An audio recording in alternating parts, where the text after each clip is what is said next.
Namo tassa bhagavato arahato samma sambuddhassa. Namo tassa bhagavato arahato samma sambuddhassa.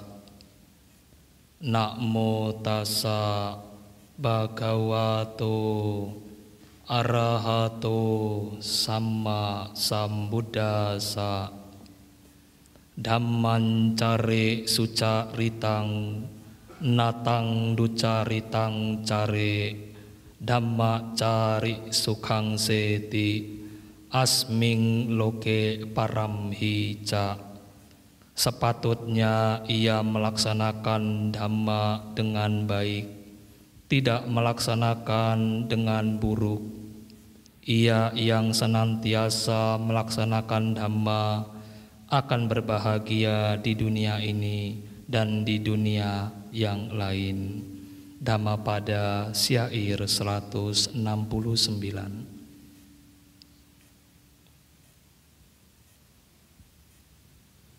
Kepada para rama-ramani dan sebelumnya kepada para samanera yang saya hormati, kepada para rama-ramani, Bapak Ibu, Saudara-saudari. Pada kesempatan malam hari ini, seluruh umat Buddha semua berkumpul dimanapun berada, sedang menanti detik-detik Waisak yang akan jatuh pada pukul 23 menit ke-18 detik ke-43. Tentu di sini ada beberapa hal yang perlu kita ketahui, bahwasannya kurang lebih 2600 tahun yang lalu ada seorang pangeran yang lahir di sebuah kerajaan Kapilawatu yang bernama Siddhartha Gautama. Bapak Ibu, saudara-saudari, tentu kita sudah mengetahui bahwa perjalanan beliau cukup panjang untuk menemukan kebenaran sejati, yaitu Dhamma itu sendiri. Tentu kalau kita ingin melihat kembali bahwa perjuangan beliau menjadi seorang Samma Sambuddha bukanlah suatu hal yang mudah, seperti layaknya membalikkan telapak tangan. Tentu perjuangan-perjuangan beliau membuahkan hasil yang bisa kita rasakan hingga saat ini. Bapak Ibu, saudara-saudari, seperti apa yang telah dituliskan menjadi tema dari Sangga Theravada Indonesia, bahwa Dhamma melindungi yang melaksanakan. Tentu kita melihat di dalam kehidupan bermasyarakat banyak hal-hal fenomena yang sering kita jumpai terkait dengan seseorang yang tidak menjalankan satu etika kesusilaan yang sebagaimana mustinya. Bapak Ibu sekalian, tentu kalau kita melihat juga bahwa tidak semua orang mampu meletakkan suatu permasalahan hidup sebagaimana yang guru Buddha ajarkan, mengejar suatu keinginan-keinginan demi pemuasan nafsu-nafsu indria. Tentu bagi siapa yang melaksanakan Dhamma dengan baik, ia akan terlindungi oleh Dhamma itu sendiri. Bapak Ibu sekalian, belajar Dhamma itu punya 3 tahap. Dari mulai belajar secara teori, Setelah itu kita mempraktekkan dan akan membuahkan hasil daripada pengalaman diri setelah Dhamma itu dipraktekkan. Tentu ada 3 poin penting pada malam hari ini yang dimana pesan-pesan Waisak dari Sangga Theravada Indonesia yang perlu disampaikan kepada Bapak Ibu sekalian. Ada 3 poin. Dhamma akan menjadi pelindung bagi mereka yang melaksanakan. Yang pertama adalah keteguhan daripada moralitas yang dimiliki. Bapak Ibu sekalian, tentu kebahagiaan itu adalah menjadi harapan semua orang. Cuma tidak semua orang pun tahu bagaimana caranya agar mendapatkan bahagia. Terkadang segala cara itu dibenarkan untuk memperoleh keinginan yang diinginkan. Ingin bahagia, mencari kebahagiaan di luar diri dengan cara yang tidak benar, sehingga mengabaikan nilai-nilai moralitas. Apa sebagai contohnya Bante? Sebagai contohnya sangat simpel. Seseorang karena marah dan benci mencelakakan yang lain. Pelanggaran sila pertama terjadi. Yang awalnya menyiksa, akhirnya berujung pada pembunuhan. Ada orang-orang mengatakan membunuh itu boleh.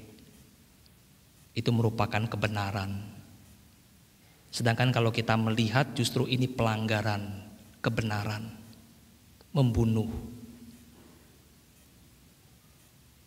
Mencuri boleh Bante untuk kebaikan. Juga ini hal yang keliru.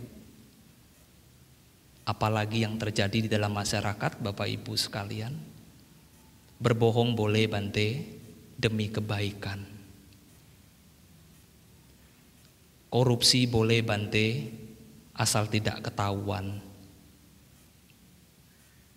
Terkadang-kadang Bapak Ibu sekalian, sering manusia ini melakukan pembenaran diri hanya untuk kepuasan diri sendiri tanpa mengindahkan aturan-aturan moralitas yang telah tertuang, yang dimana Sang Buddha berikan kepada siswa-siswinya. Tentu semua orang itu memiliki cita-cita luhur untuk memperoleh yang dinamakan kebahagiaan. Cuma cita-cita yang didapatkan, yang diinginkan itu ditempuh dengan cara yang keliru. Nah, itulah Bapak Ibu perilaku yang tidak bisa dikendalikan, tidak memiliki sangwara, tentu akan melakukan pelanggaran-pelanggaran daripada Pancasila Buddhis yang sudah diucapkan sebelumnya. Bapak Ibu sekalian, terkait dengan permasalahan moralitas, demi memperoleh kebahagiaan, indria-indria ini terkadang dimanja. Ya, dimanja untuk memperoleh kesenangan-kesenangan. Sehingga tindakan-tindakan perilaku yang dilakukan oleh badan jasmani ini sering dilakukan. Nah, tindakan-tindakan semacam itu yang sudah dijelaskan tadi ada 5 poin. Nah, sehingga kalau perilaku tidak bisa dijaga dengan baik, maka akan memunculkan kekhawatiran, kecemasan, kegelisahan, sulit untuk tidur, memikirkan saya sudah menjahati orang lain, saya sudah melukai orang lain, saya sudah membunuh orang lain. Apabila seseorang tidak menjaga perilakunya dengan baik, itu sebagai dampak negatif yang telah diutarakan tadi. Tetapi sebaliknya Bapak Ibu sekalian, kalau seseorang memiliki keteguhan di dalam perilaku, menjaga diri dengan baik dimanapun mereka berada, maka dia akan bahagia, akan senang, tidak khawatir pada saat berkumpul dengan orang yang memiliki moralitas yang baik. Terkadang kenapa Bapak Ibu kita minder untuk ke wihara? Kenapa seseorang terkadang minder untuk tidak mau ke wihara? Terkadang minder berkumpul dengan orang-orang baik. Secara tidak langsung ya mungkin saja dirinya masih belum baik dari orang lain. Sehingga kalau orang yang sudah punya moralitas tidak perlu gengsi, tidak perlu malu berkumpul dengan mereka yang punya moralitas baik. Nah, sehingga apa yang menjadi alasan banyak pertanyaan yang muncul. Kenapa Bante? Saya selalu khawatir, saya selalu cemas, saya sulit tidur. Tidak lain dan tidak bukan karena kita masih kurang berbuat kebajikan. Sehingga hal-hal semacam itu selalu menghantui diri kita.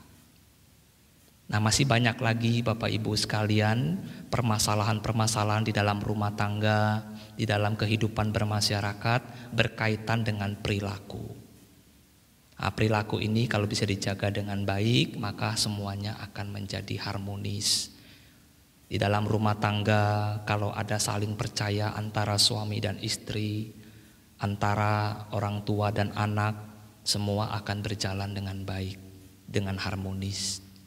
Begitu pula di dalam pergaulan masyarakat, memiliki teman-teman yang baik, kalyanamita juga mendukung kemajuan daripada moralitas kita sendiri. Poin yang kedua adalah di mana Bapak Ibu sekalian, seseorang itu bisa mampu mengembangkan konsentrasi batinnya melalui samadhi. Nah, sehingga kalau kita bisa melihat Bapak Ibu, 6 landasan indria ini bisa kapan saja terbakar. Terhadap apa Bante? Terhadap objek-objek yang tidak disenangi. Mata melihat terhadap objek, perasaan muncul, suka tidak suka. Oh, saya benci sama dia Bante. Kalau saya tahu dia ke wihara, saya tidak mau ke wihara. Ngapain ketemu dia? Saya enek Bante, enggak nafsu makan. Muncul lagi pertanyaan, tujuannya ke wihara ngapain? Belajar dhamma Bante. Sekali dilihat tidak belajar dhamma, justru nongkrong di pinggiran sambil main HP. Ya. Nah itu jadi ada perasaan suka tidak suka muncul dari mata. Oh, saya mau ke wihara Bante karena ada yang saya kangenin. Begitu datang ke wihara ada yang dilihat, perasaan suka tidak suka muncul. Itu juga duka. Telinga mendengar orang memuji, kita sombong. Begitu kita dicela, kita dihina, telinga juga mendengar tidak suka, marah. Nah, ini sebagian daripada indria pendengar. Wah Bante, saya merasa dirugikan. Saya merasa tidak dihargai. Kenapa? Ya nggak tahu Bante. Saya suka dirasani Bante. Suka diomong-omong yang tidak baik. Mestinya patut bersyukur masih ada yang mau ngomongin ya.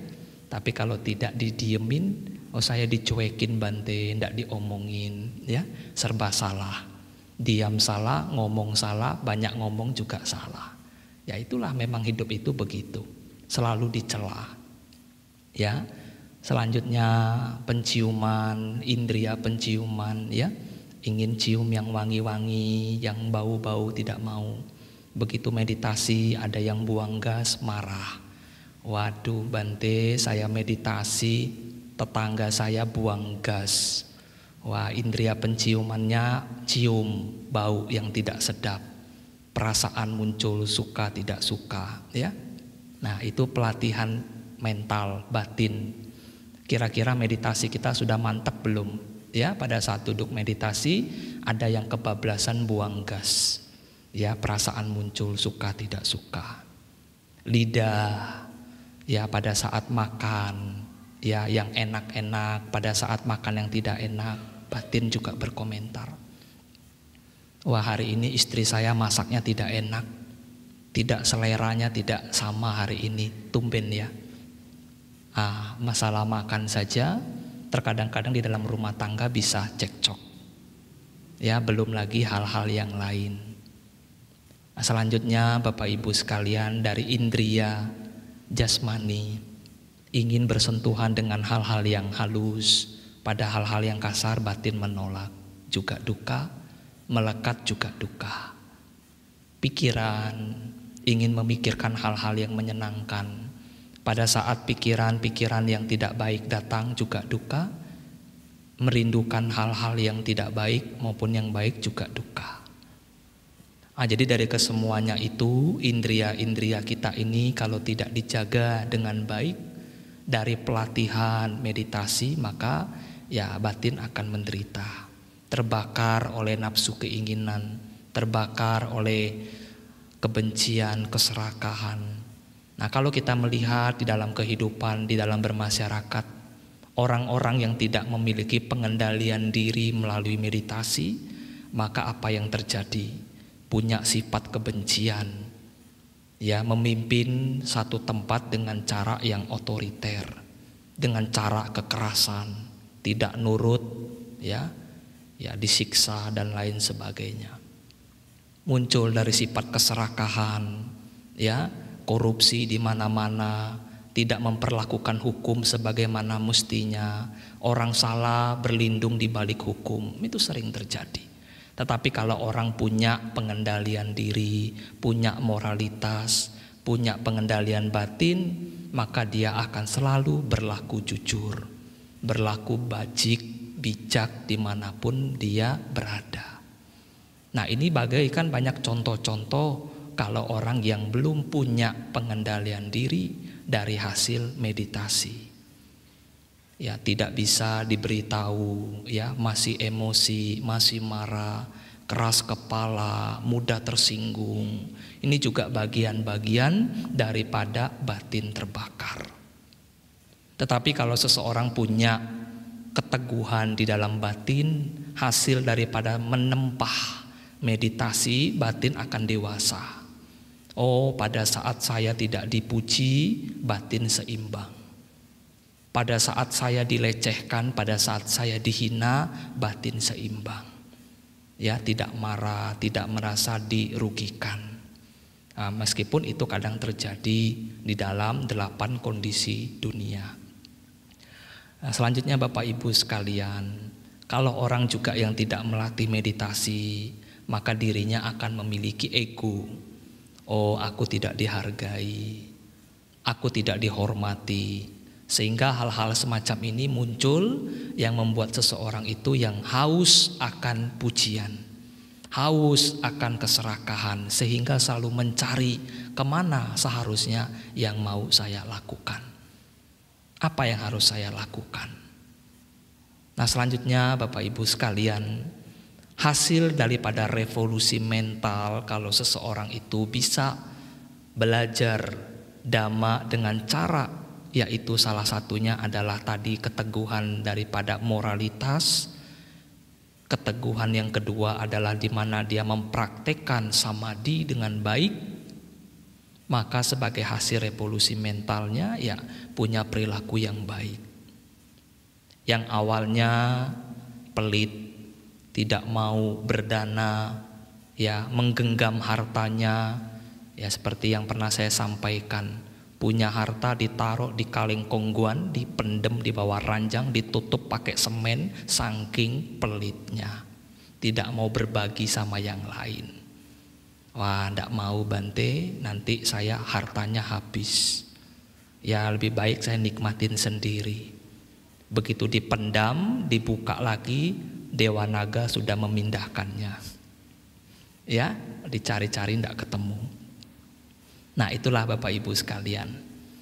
Nah, selanjutnya kalau kita melihat yang kedua, kalau kita sudah punya moralitas, ya, mungkin dulunya hidupnya tidak benar, menyimpang dari kebenaran Dhamma, hidupnya kita katakanlah ugal-ugalan. Nah, begitu belajar Dhamma ke wihara, jadi punya pengendalian diri, jadi punya pengendalian. Mau apa dipikirkan dulu.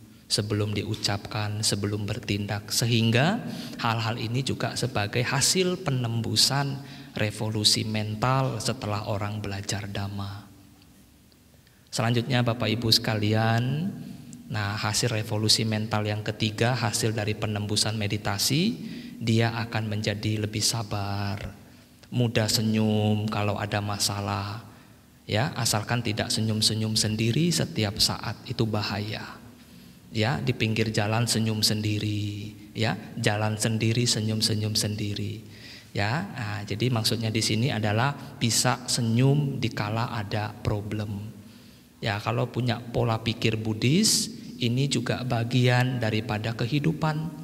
Memang yang dikatakan 8 kondisi dunia itu ada pujian, ada celaan, ada untung, ada rugi. Ada ketenaran, ada keterhinaan, ada suka, juga ada duka.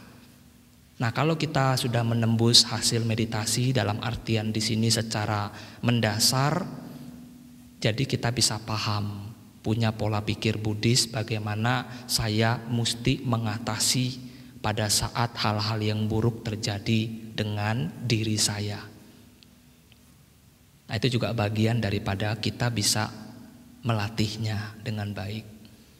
Nah, poin yang ketiga, ya, daripada kita mempraktikkan Dhamma itu adalah kita memiliki kebijaksanaan, tahu mana yang bermanfaat, mana yang tidak, mana yang baik, mana yang tidak baik, mana yang menguntungkan, mana yang merugikan. Itu juga bagian daripada kita terampil di dalam melihat batin, menata batin perilaku ini dengan baik. Itulah dikatakan sebagai kebijaksanaan. Nah, jadi kalau seseorang punya keteguhan moralitas, itu pun sebagai pelindung dalam dirinya. Dia akan hidupnya nyaman, banyak teman, ya, temannya yang baik-baik, ya, dia tidak terjerat dalam hukum hasil dari pemakaian narkotik, ya, pelanggaran moralitas, hidupnya bermabuk-mabukan, hidupnya mencuri, korupsi, berbohong, berkata dusta. Ya, itu bagian-bagian daripada efek kalau orang yang tidak menjalankan sila dengan baik. Tapi kalau orang menjalankan sila dengan baik, maka dia akan terlindungi oleh moralitasnya sendiri. Selanjutnya Bapak Ibu, sebagai hasil pelindung daripada orang yang bermeditasi juga sama. Dia akan mudah dinasehati, lemah lembut, ucapannya tidak kasar, perbuatannya juga tidak kasar. Dengan siapa saja itu rukun, ya. Sukun itu makanan, tapi kalau kepanjangan sukun itu suka rukun. Ya, jangan suka berantem sama kakak adik, sama orang tua, ya, sama tetangga rumah, ya, kerjaannya berantem melulu sama tetangga rumah, ya. Nah, itu jadi kadang-kadang masih sering terjadi dalam kehidupan bermasyarakat. Selanjutnya, di mana hasil dari penembusan memiliki kebijaksanaan akan terlindungi mereka dengan pandangan-pandangan yang benar. Tidak mengatakan ini sebagai yang salah dikatakan benar, sesuatu yang benar dikatakan salah, sehingga dengan orang punya pandangan benar atau samaditi, maka dia akan terlindungi juga dengan pandangan-pandangan yang benar. Nah, kalau kita ingin melihat kembali Bapak Ibu sekalian, Sang Buddha sebagai guru para dewa dan manusia sudah mewariskan Dhamma yang begitu indah kepada kita. Ya, tentu Dhamma ini sendiri telah diwariskan dan dikembalikan lagi kepada kita sebagai umat Buddha. Apakah Dhamma ini siap untuk dipraktekkan, dijalankan? Kalau boleh kita memperumpamakan, Sang Buddha ini seperti dokter yang membuka resep obat untuk si pasien. Di dalam Anguttara Nikaya dikatakan itu ada jenis-jenis pasien. Yang pertama, meskipun dikasih obat, dirawat bagaimanapun tidak bakal sembuh. Sama halnya umat Buddha yang belajar Dhamma sampai kayak gimana pun diperkenalkan sama guru-guru yang besar sekalipun tidak bisa memperoleh daripada hasil penembusan. Nah, selanjutnya ya masih ada hal-hal yang lain yang dimana bahwasannya kita bisa belajar dari Sang Buddha. Ya, Sang Buddha sebagai dokter menunjukkan jalan kepada umatnya, sekarang kembali lagi kepada kita. Mau atau tidak kita belajar Dhamma. Kalau si pasien sudah sakit, dikasih resep dokter tidak mau diminum obatnya, ya sampai kapanpun akan selalu sakit. Dhamma itu seperti obat. Kalau kita tidak mau mengenal Dhamma, tidak belajar Dhamma, ya sampai kapanpun kita akan sakit. Apa yang sakit Bapak Ibu? Mentalnya, benci, serakah, ya tidak tahu mana yang baik, mana yang benar, itu dikatakan kebodohan batin. Ya, sebagai pesan-pesan Waisak ini, ya saya mewakili Sangga Theravada Indonesia mengucapkan selamat merayakan Trisuci Waisak ke 2559-2015. Semoga berkah Tiratana selalu melindungi menyertai kita. Semoga Bapak Ibu selalu semangat belajar Dhamma. Jadikanlah Dhamma ini sebagai pelindung buat kita dan berjalanlah di jalan yang Dhamma. Semoga kita selalu tetap terlindungi oleh kebenaran yang sejati. Akhir kata, Sabe Sata Bhavantu Sukhitata. Semoga semua makhluk hidup berbahagia. Sadu, sadu, sadu.